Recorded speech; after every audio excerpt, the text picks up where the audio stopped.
Well, greetings, my beloved clients and friends. So, on the last video, we talked about one of the two overriding principles of Benjamin Graham's book, The Intelligent Investor, and that was margin of safety from chapter 20. And today, I wanted to follow that up and talk about Mr. Market, which was something he brought up in chapter 8. In the chapter called The Investor and Market Fluctuations. And I kind of got off to a slow start in the last video, like it was kind of 8 minutes in before I started saying much of value. So I apologize for that. I'm going to try to get to the point sooner this time. So I want to talk about this concept called Mr. Market. And I'm just going to jump right in. He tells a story that is so good, I'm just going to read it for you, okay? Because I can't really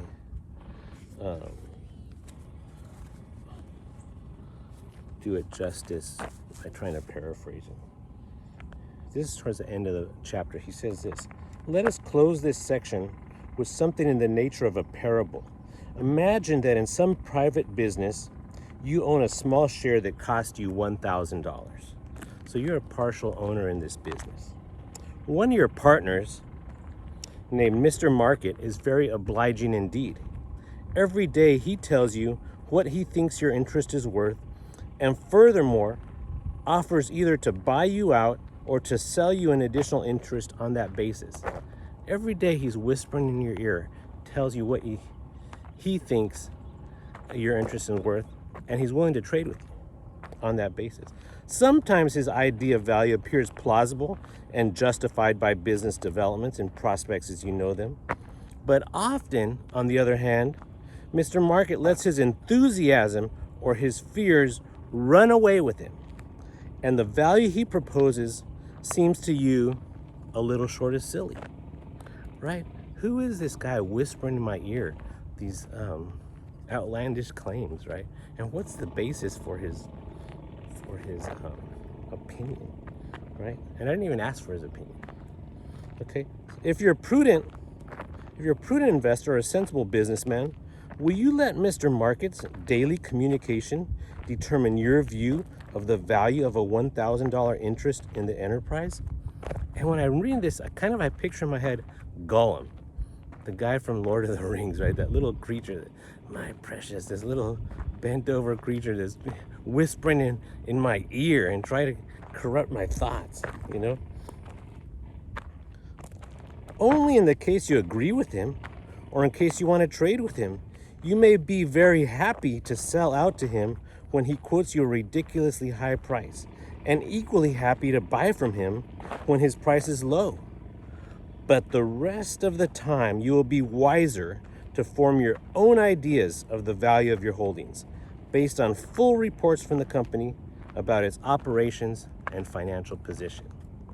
Right? Don't be swayed by this guy's wild opinions. Use it to your advantage, right? When he's in panic mode and offering you this ridiculously low price, buy it from him, right? Use his emotional instability to your advantage, but don't partner with him in that emotional instability. The true investor is in that very position when he owns a listed common stock. He can take advantage of the daily market price or leave it alone, as dictated by his own judgment and inclination. Basically, price fluctuations have only one significant meaning for the true investor. They provide him with an opportunity to buy wisely when prices fall sharply and to sell wisely when they advance a great deal. At other times, he will do better if he forgets about the stock market and pays attention to his dividend returns and to the operating results of his companies. Because when you buy a stock, you own part of a company. And if you think about some of the companies we own, they're some of the largest and most profitable companies in the world. And if you look around, you'll see those companies at every turn probably in your own pocket, in your own hand right now if you're watching this on an iPhone, right? You look for those Amazon trucks. The companies that we own, many of them are ubiquitous, okay? And they're consistent cash generators, right? Mr. Market has an opinion about them every single day, right? But you don't have to pay attention to him. You don't have to listen to his sometimes his wildly outrageous opinions. Like he said, sometimes he's just in a panic and everything's on a fire sale. Should you join him in that panic? Or consider a pawn shop owner. You know what he does? He takes advantage of people that are in a panic. He really does. You know, people are panicking, they need money, and often they're willing to part ways with something of value at a very low price. And he positions himself to take advantage of that, right? He doesn't join them in their misery.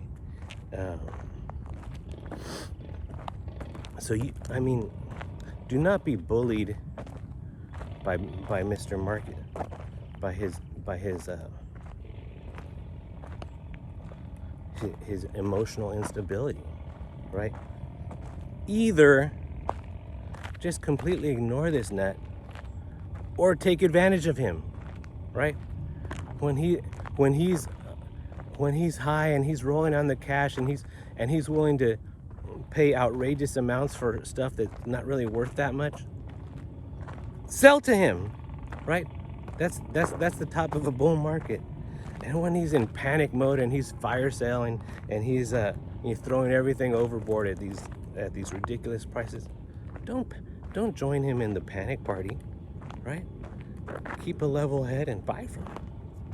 Otherwise, just ignore him, right?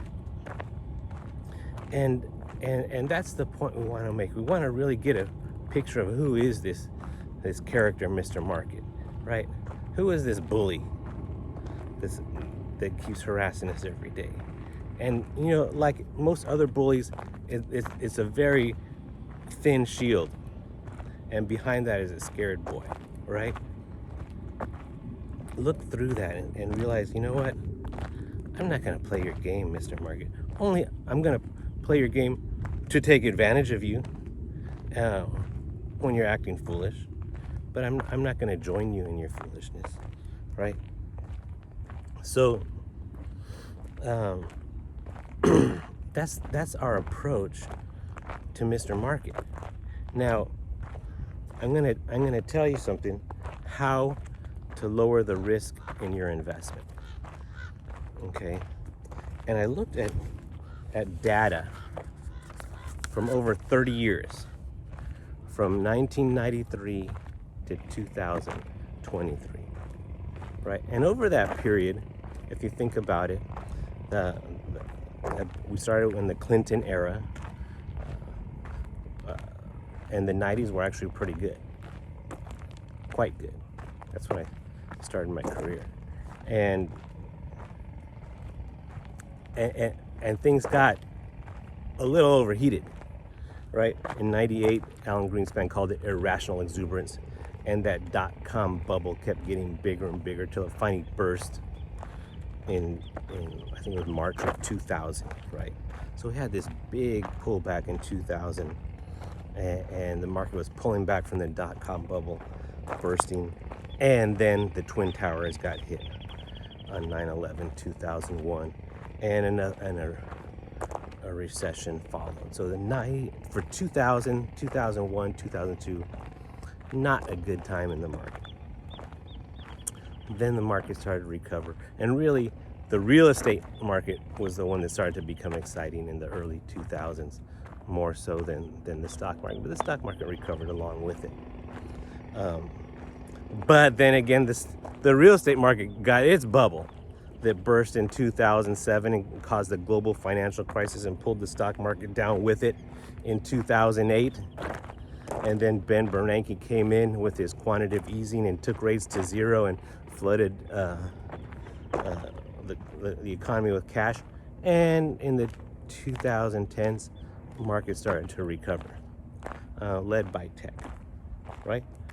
And then we got COVID in 2020, and the global economy shut down, and Powell again flooded the market with cash, and the market bounced back. So in a 30-year period, it was not an uneventful 30-year period. It was a pretty exciting up and down period, right? Three major events that caused major market pullbacks for extended periods of time. So, you know, I'm not trying to pick a period that was smooth sailing all the way through. And so what happened during those periods? Well, if you looked at the price of the S&P 500 on a daily basis, guess what? It was down about as much as it was up. It was up 53.83% of the time, barely over half. So, I mean, if you're looking at it, half the time you're up, half the time you're down. Why even mess with that kind of game, right?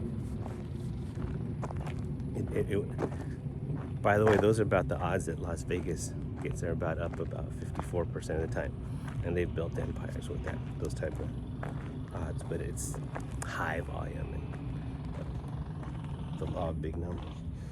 But yeah, on a daily basis, it doesn't really make sense, and it is risk. You know, half the time, if you look at it, you're down, just under half, but for all intents and purposes, half the time you're down. So why even mess with that? How would you lower the risk of that type of investment?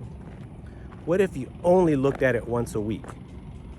If you only looked at it once a week, now you're up 58% of the time. It got safer. Not much, but a little bit safer. It's still down 41% of the time. But it's safer than looking at it every day. What if you only looked at your statement once a month when the statement actually comes out? Now you're up 64.86% of the time. About 2/3 of the time you're up. That's a much better proposition. Still, you're down about a third of the time, right? But it's much smoother sailing if you only look at it once a month compared to looking at it once a day, right? 2/3 of the time it's good news as opposed to only half the time, right? What about if you just only look at it once a quarter? You don't look at it when I call you, right? Now, for the exact same investment, by the way, you're up 70% of the time. 7 times out of 10, it's good news. 3 times out of 10, it's not. Much better than looking at it every day. Much lower risk. What if you only look at it once a year? By the way, that's how Warren Buffett had his clients trained when he had his partnership. He'd only send them a statement once a year. On an annual basis, let me look at this here because I'm looking at my notes to give you accurate information. It's up 79.94% of the time. 20% of the time it's up on an annual basis. 80% of the time it's up. 8 times out of 10. That's pretty good. That's really good. You could play that game and win. 8 times out of 10 is up, but the naysayer was so, yeah, but 2 times out of 10 it's down. True, but guess what? Over those 10, on an average, it's up 11% every year. Even throwing in 2 bad years out of 10, you're averaging 11% a year. Even throwing in 2 bad years out of 10, it averages out to up plus 11, which, man, is better than you can get almost anywhere, right?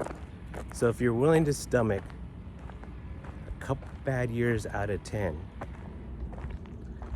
you're playing a game that you're going to win most of the time, and on average have really good returns, right? That's how you lower your risk. Let's take this a step further. What if What if you only looked at your statement every 3 years? Well, at that point, it's about the same. It's a little bit more. It's up 81.7%. A little bit better than annual, but not much.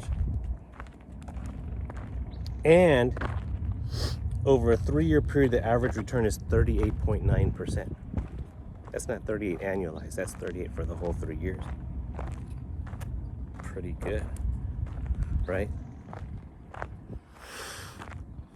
Think about that. That's how you lower your risk. Quit looking at it so much. Quit listening to Mr. Market so much, right? 5 years, 82.97. But check this one out. 7 years, it's up 97.28% of the time. It's almost always up in 7-year period of time. That's a game that you could play and consistently win. It almost doubles every 7 years. It's up 88% on average over a 7-year period of time. Actually, the magic number is 8. At 8, on average, it doubles every 8 years. Okay?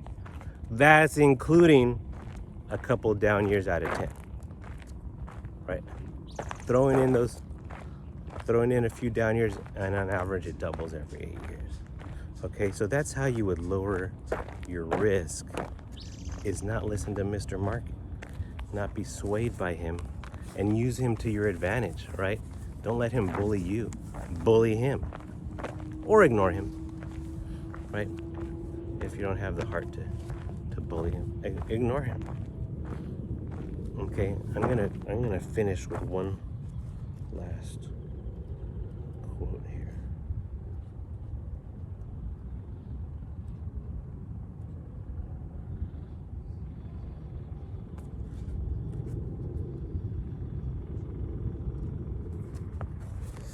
I'm going to close with this.